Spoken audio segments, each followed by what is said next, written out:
salamat.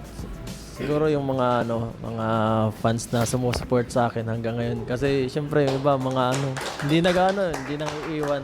Kasi yung iba mga parang maguling iba eh. Salamat sa suporta kahit na ganito. Alam naman na yung mga matagalan diyan, alam naman na ugali ko nila. At yung sa mga baguhan, pasensya na. Sa mga baguhan lang. At siguro yung sa masalimuot, nung munti ka nang mabangga yung kotse talaga, nung Kuya Bal. Kasama dun si mama eh, isang beses, oo. Yung talaga kakatakot nun. Ikaw nag-drive. Oh, yun. Hindi, yung munti ka nang madisgrasya, yun talaga sobrang shock ako nun. Kahit ako, tulala ako na ilang minuto eh.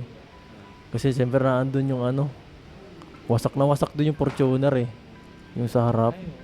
Tapos yun, parang naisip ko na pag yung mga mahal mo sa buhay, i-cherish niyo yung bawat araw na kasama niyo sila kasi kagaya hindi natin alam na gano'n ang mangyayari.